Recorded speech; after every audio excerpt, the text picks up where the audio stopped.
Thank you. Thank you very much.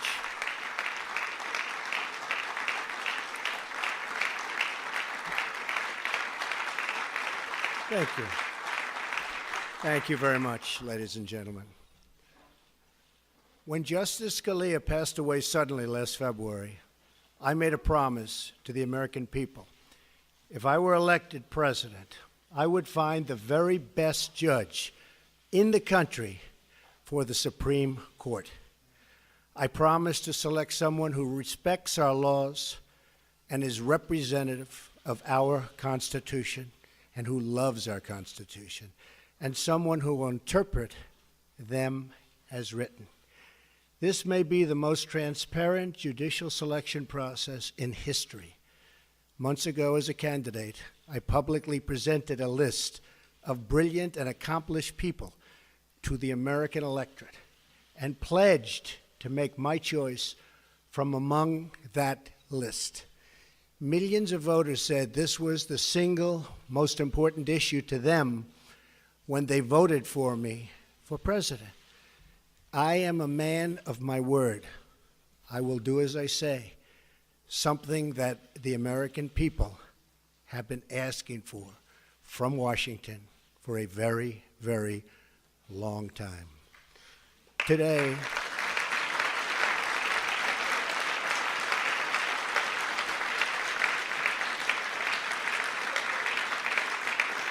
thank you. Today, I am keeping another promise to the American people by nominating Judge Neil Gorsuch of the United States Supreme Court to be of the United States Supreme Court. And I would like to ask Judge Gorsuch and his wonderful wife, Louise, to please step forward. Please, Louise, Judge. Here they come. Here they come.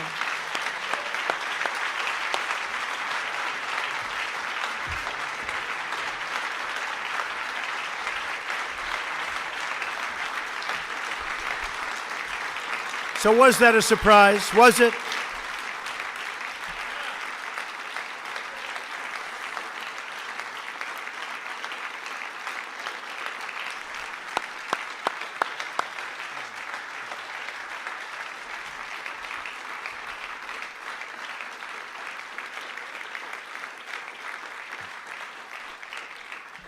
I have always felt that after the defense of our nation, the most important decision a president of the United States can make is the appointment of a Supreme Court justice.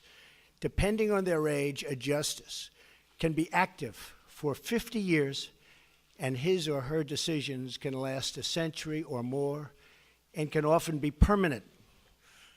I took the task of this nomination very seriously.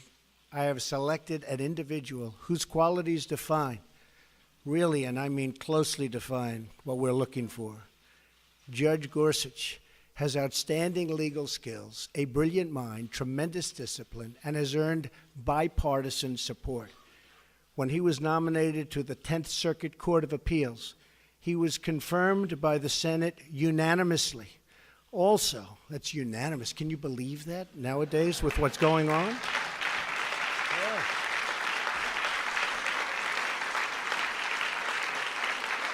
Does that happen anymore? Does it happen? I think it's going to happen, maybe again. Also with us tonight is Maureen Scalia, a woman loved by her husband and deeply respected by all. I am so happy she is with us. Where is Maureen? Please stand up. Thank you, Maureen.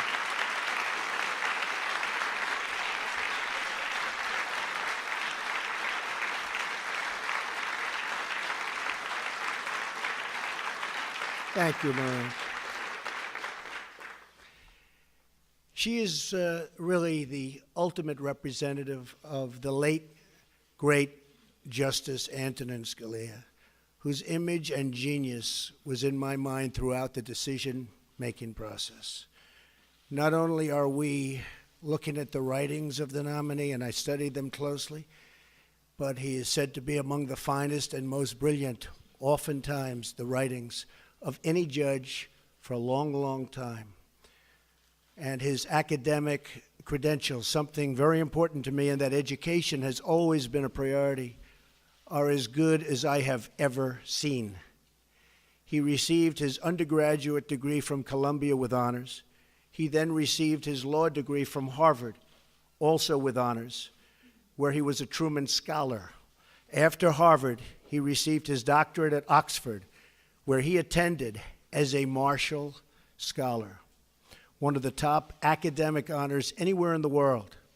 After law school, he clerked on the Supreme Court for both Justices Byron White and Anthony Kennedy. It is an extraordinary resume, as good as it gets.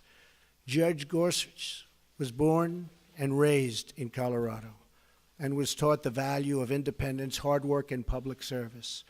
While in law school, he demonstrated a commitment to helping the less fortunate. He worked in both Harvard Prison Legal Assistance Projects and Harvard Defenders Program. Brilliance being assured, I studied every aspect of his life. He could have had any job at any law firm for any amount of money. But what he wanted to do with his career was to be a judge, to write decisions, and to make an impact by upholding our laws and our Constitution. The qualifications of Judge Gorsuch are beyond dispute. He is the man of our country and a man who our country really needs, and needs badly, to ensure the rule of law and the rule of justice. I would like to thank Senate leadership.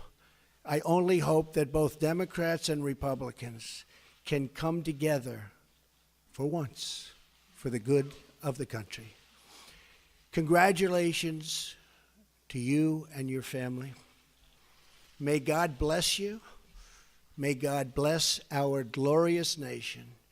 Judge Gorsuch, the podium, sir, is yours.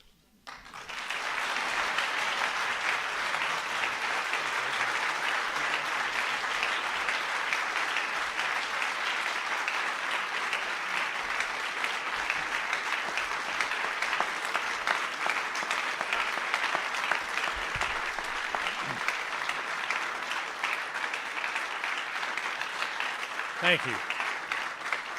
Thank you. Mr. President, thank you very much. Mr. President, Mr. Vice President, you and your team have shown me great courtesy in this process, and you've entrusted me with a most solemn assignment. Standing here in a house of history and acutely aware of my own imperfections, I pledge that if I am confirmed, I will do all my powers permit to be a faithful servant of the Constitution and laws of this great country. For the last decade, I've worked as a federal judge in a court that spans 6 western states, serving about 20% of the continental United States and about 18 million people. The men and women I've worked with at every level in our circuit are an inspiration to me. I've watched them fearlessly tending to the rule of law, enforcing the promises of our Constitution, and living out daily their judicial oaths to administer justice equally to rich and poor alike, following the law as they find it and without respect to their personal political beliefs. I think of them tonight. Of course, the Supreme Court's work is vital not just to a region of the country, but to the whole, vital to the protection of the people's liberties under law and to the continuity of our Constitution, the greatest charter of human liberty the world has ever known. The towering judges that have served in this particular seat of the Supreme Court, including Antonin Scalia and Robert Jackson, are much in my mind at this moment. Justice Scalia was a lion of the law.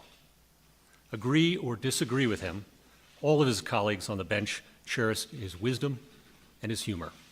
And like them, I miss him. I began my legal career working for Byron White, the last Coloradan to serve on the Supreme Court, and the only justice to lead the NFL in rushing. He was one of the smartest and most courageous men I've ever known. When Justice White retired, he gave me the chance to work for Justice Kennedy as well. Justice Kennedy was incredibly welcoming and gracious, and like Justice White, he taught me so much. I am forever grateful. And if you've ever met Judge David Sentel, you'll know just how lucky I was to land a clerkship with him right out of school. Thank you. These judges brought me up in the law. Truly, I would not be here without them. Today is as much their day as it is mine. In the balance of my professional life, I've had the privilege of working as a practicing lawyer and teacher. I've enjoyed wonderful colleagues whose support means so much to me at this moment, as it has year in and year out. Practicing in the trial work trenches of the law, I saw too that when we judges don our robes, it doesn't make us any smarter, but it does serve as a reminder of what's expected of us. Impartiality and independence, collegiality and courage. As this process now moves to the Senate, I look forward to speaking with members from both sides of the aisle, to answering their questions and to hearing their concerns. I consider the United States Senate the greatest deliberative body in the world, and I respect the important role the Constitution affords it in the confirmation of our judges. I respect, too, the fact that in our legal order, it is for Congress and not the courts to write new laws. It is the role of judges to apply, not alter, the work of the people's representatives. A judge who likes every outcome he reaches is very likely a bad judge, stretching for results he prefers rather than those the law demands. I am so thankful tonight for my family, my friends, and my faith. These are the things that keep me grounded at life's peaks and that sustain me in its valleys. To Louise, my incredible wife and companion of 20 years, my cherished daughters who are watching on TV, and all my family and friends, I cannot thank you enough for your love and for your prayers. I could not attempt this without you. Mr. President, I am honored and I am humbled. Thank you very much.